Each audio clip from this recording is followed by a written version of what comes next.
Today on Back to the Bible, a woman crying out for a child, a nation crying out for a leader.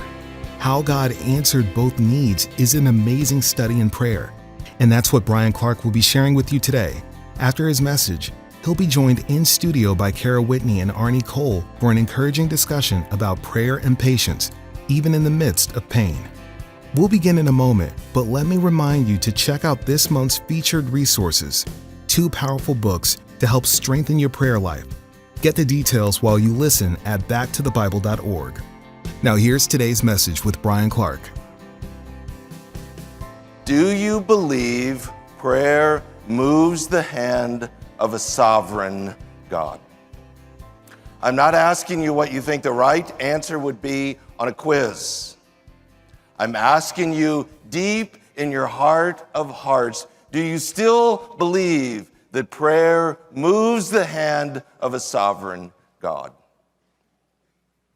I believe many Christians, if they were to be honest in their heart of hearts, would say that somewhere along the way, I think I stopped believing that. We always arrive at that conclusion in the midst of our pain. Think of it like this. Most of us know as good Christians, we should pray. Probably many of us have a prayer list. And we go through the prayer list. Bless the missionaries. Pray for Aunt Sally or Uncle Joe. Pray for this, pray for that. We're very sincere in doing that. But the truth of the matter is, if God doesn't answer that prayer, it really isn't going to rock my world. I don't have a lot of skin in the game with those prayers. But in my hour of need, in my hour of pain, in my hour of disappointment, when my life is coming unraveled and I cry out to God, and it's day after day, it's week after week, it's month after month, and God seems nowhere to be found, I reach the conclusion that prayer just doesn't really work. Now, maybe I've come to believe that God just doesn't listen. He just doesn't care. But more likely, what I've come to believe is God is sovereign, and God's going to do his thing, and there's nothing I can do to change that. Both of those conclusions are false. And we arrived at those conclusions in the midst of our pain. If you have a Bible, turn with us to 1 Samuel chapter 1. Just a little bit of background. Immediately preceding what happens in this chapter is a period of time called the period of the Judges. The period of the Judges may very well have been the darkest, most sinful, rebellious time in the history of the Hebrew people. Several years ago, when we were preaching through the book of Judges, when we got to these last few chapters of Judges, it was actually very difficult to know how to handle the material with children in the room. It's at least PG-13. It is horrific material, trying to capture how absolutely horrible the period of the Judges really was. So now as we open 1 Samuel, technically we're still in the period of the Judges. This is the overlap into the period of the Kings. So the nation is dark, it's far from God, it's rebellious, and this story then appears. Now there was a certain man from Ramathaim, Sophim, in the hill country of Ephraim, and his name was Elkanah, the son of Jeroham, the son of Elihu, the son of Tohu, the son of Zuph, an Ephraimite. And he had 2 wives. The name of the one was Hannah, and the name of the other Peninnah. And Peninnah had children, but Hannah had no children. Elkanah had two wives. We see this oftentimes in the Old Testament. God never embraces this, he never endorses this, but it was fairly common in the culture. There was tremendous pressure for a Hebrew wife to have children, specifically to have sons. It was believed that if a woman had children, she was blessed by God. Conversely, if she had no children, she was to believed to be cursed by God. So it was very important that she have children, and specifically that she have sons, in order that her husband might carry on the family name. If after a period of years it became obvious she's not going to have children, it was not at all uncommon that the husband would take a second wife, not because he loved her, but in order that she might have children for him. So that is clearly the situation here. Elkanah marries Hannah. He loves Hannah, but Hannah has no children for him. So he takes on his second wife, not because he loves her, but simply in order that she might have children for him. Now this man would go up from the city yearly to worship and to sacrifice to the Lord of hosts in Shiloh. And the two sons of Eli, Hophni and Phinehas, were priests to the Lord there. When the day came that Elkanah sacrificed, he would give portions to Peninnah his wife, and to all her sons and her daughters. But to Hannah he would give a double portion, for he loved Hannah. But the Lord had closed her womb. Probably several times a year, 3 or 4 times a year, Elkanah and family would go to Shiloh in order to celebrate the national feasts or celebrations. It says that he went up in order to sacrifice to the Lord of hosts, Lord in all caps. Now, this is a common name for God in the Old Testament. It's used over 300 times. But it's worth noting this is the very first time in the Old Testament that this name is ever used for God. And it's used several times in this text. Lord of hosts means God of the armies. God of the armies of heaven. It carries the idea this is a God that ultimately always wins because he controls the armies of heaven. The story seems to be interrupted by this introduction of Eli and his two sons, Hophni and Phinehas, who were priests in the nation. I would call that a teaser. It interrupts the story. We're introduced to these guys, and then the story continues. There's clearly more to the story to be told. We can tell by the details of the story that this was the Feast of Tabernacles. This was in the fall, after the harvest was in. This was a time of tremendous celebration. This was a very happy feast. The harvest was in. Everybody would head to Shiloh, and there they would worship God, but they also would celebrate just being together. The harvest was in. There was a period of time before the work would begin again. It was a wonderful time of the year.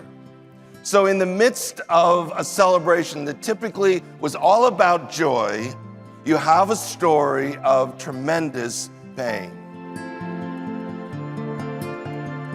You're listening to Back to the Bible. If you'd like to listen again, visit backtothebible.org. Hannah had no children, but she did have hope.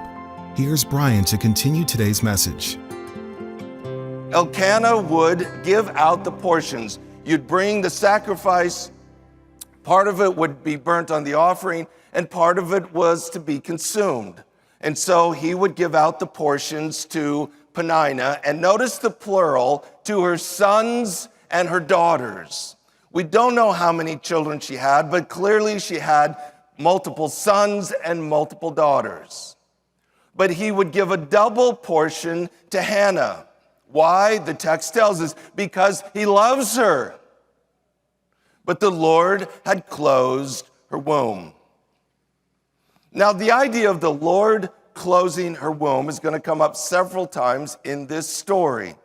The best way to understand this story is to realize this is about two stories running concurrently. And that's always the way it is. There's the personal story that we all live, and then there's the God story. And both of those stories are running together. The God story is the story of the nation, the period of the judges. It's dark, it's rebellious. The people are far from God. Eli and Hophni and Phinehas represent part of the God story, the national story. But in the midst of that, there is the personal story, the Hannah story. And God, in order to address the God story, is doing something in Hannah that she doesn't understand and is causing her significant pain. Year after year after year. Imagine the dynamics in this family. First of all, you have a wife that is dearly loved, but she cannot have children. She's believed to be cursed by God, and her heart is broken. There's significant pain there. And then you have another wife who's not loved, and she lives with the pain of not being loved. She's lonely, she's left out, she's unloved, but she has children. The intensity of the story picks up. Verse 6, her rival, very strong term. Her rival, however, would provoke her bitterly to irritate her because the Lord had closed her womb. And it happened year after year. As often as she went up to the house of the Lord, she would provoke her. So she wept and would not eat. Then Elkanah, her husband, said to her, Hannah, why do you weep? And why do you not eat? And why is your heart sad? Am I not better to you than 10 sons?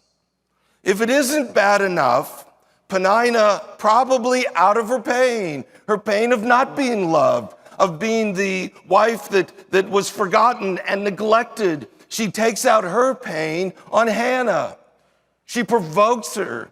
They become rivals. That word means adversaries. She's doing it on purpose in order to irritate her, to rub her nose in it, that you don't have children, I have children. Out of her own pain. So you have Hannah in pain, you have Peninnah in pain, and clearly you have Elkanah in pain. And like a typical husband, he's trying to fix it. It'd be interesting to take a little poll among the men and the women in terms of Elkanah's response. The men would probably say, yeah, those are logical questions. Hey, what's the deal, honey? Why are you so sad? Cheer up. I mean, come on, check it out. Aren't I better than 10 sons? And the guys are saying, well, that makes some sense. And the women are appalled, saying, this man's a clod. What she needs is someone to feel her pain, someone to enter in what she's feeling and try to somehow meet her in her place of pain. But clearly, everybody in the story is feeling it. This is a very gut-wrenching story. Then Hannah rose after eating and drinking in Shiloh. Now Eli the priest was sitting on the seat by the doorpost of the temple of the Lord. She, greatly distressed, prayed to the Lord and wept bitterly. She made a vow and said, O Lord of hosts, God of the armies, there it is again, if you will indeed look on the affliction of your maidservant and remember me and not forget your maidservant, but will give your maidservant a son, then I will give him to the Lord all the days of his life, and a razor shall never come on his head. So as she does every year, Hannah goes to the temple to pray, and she pours out her heart before God. One of the things to notice in this story is the emphasis on prayer. It comes up over and over and over again. She says, God, if you give me a son, I'll give him back to you for all of his life. When it refers to the razor and the head, it's a reference to what was called the Nazirite vow. Typically, the Nazirite vow was for a period of time. In this case, she was saying it would be a vow that would define the entirety of his life. If you just give me a son, I promise I'll give him back. Now it came about as she continued praying before the Lord that Eli was watching her mouth. As for Hannah, she was speaking in her heart, only her lips were moving, but her voice was not heard, so Eli thought she was drunk. Then Eli said to her, "How long will you make yourself drunk? Put away your wine from you." But Hannah replied, "No, my Lord, I am a woman oppressed in spirit, bitter in spirit. I have drunk neither wine nor strong drink, but I have poured out my soul before the Lord. Do not consider your maidservant as a worthless woman, for I have spoken until now of my great concern and provocation." Then Eli answered and said, "Go in peace, and may the God of Israel grant your petition that you have asked of him." She said, "Let your maidservant find favor in your sight." So the woman went her way and ate, and her face was no longer sad. So Hannah goes to the temple, she's praying. Eli thinks she's drunk. Probably a commentary on what was happening a lot at the temple those days. And probably also some insight as to Eli's spiritual discernment. So he confronts her and she says, "I'm not drunk. Man, I am in pain. I'm pouring out my heart. I'm bitter of soul. I'm pouring out my soul before God that he might give me a son." And Eli responds by saying that God is going to give the asking you have asked of him. That's literally what the Hebrew says. A tremendous emphasis on the fact that she asked, and God's going to give the asking that she has asked of him. Clearly, that's what she understands, because suddenly she cheers up, she eats, she smiles, and she's ready to move on. Verse 19, then they arose early in the morning and worshiped before the Lord and returned again to their house in Ramah. And Elkanah had relations with Hannah, his wife, and the Lord remembered her. It came about in due time after Hannah had conceived that she gave birth to a son, and she named him Samuel, saying, "Because I have asked him of the Lord." It's always interesting in these Hebrew narratives when the technique is kind of this rapid fire through the details. She has been praying for years, probably well over a decade, for a son. She's in unimaginable pain, and then the text just goes boom, boom, boom, there's a son. But the point is, this is no problem for God. There's a God story going on, and there's a personal story going on. There's no way Hannah could understand what the God story is, but both of these stories are going on, and when it was time for God's hand to move, God responds to her prayer, gives her a son. That's no problem for God. The text says God responded to the prayer of a woman in pain. Up next, principles and perspectives on prayer with Bryan, Arnie, and Cara. So Bryan, Hannah was a humble woman with humble faith, and she wasn't at all worried about approaching God with a huge request, to the point that she even made a deal with God. Now, I know most of you say it's not right to make a deal with God, so how come this is the exception? Well, first of all, I don't think the intent of the story is necessarily promoting that, but I think what God saw was Hannah's heart. It's a painful story. I mean, she's a faithful woman that trusts God, and she is in absolute agony year after year after year. I don't think it's meant to be a formula. It's God hearing the prayer of a faithful woman who's in pain. So it's the heart that I think we should emulate.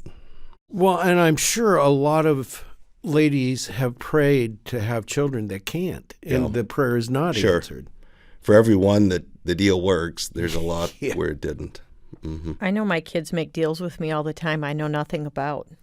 They'll be like, well, you said I could have that if I did. And no, I didn't. Right. It's That's like, actually a tactic. where was It's a good I? illustration. I'm impressed by Hannah's willingness to give the child God gave her back to him. As a woman and a mom, I think that's beautiful, yet a very challenging spiritual principle to consider. Very unusual in a very different time, very different circumstances. But I do think it's helpful to remember all of our children belong to God, don't belong to us. We either acknowledge it or we don't. But at the end of the day, they're His, and we're managers, and that's just the way it is.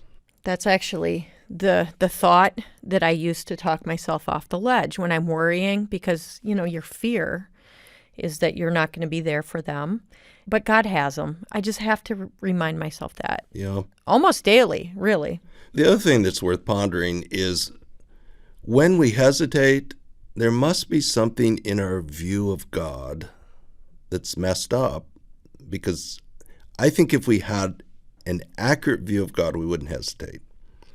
So we're all struggling to come to an accurate view of God, and it takes a lifetime, and we still don't arrive. Well, I think the biggest thing for me is if something were to happen to me, I trust that's part of the plan. What I don't want to happen, Bryan, is for my kids to blame God. Yeah.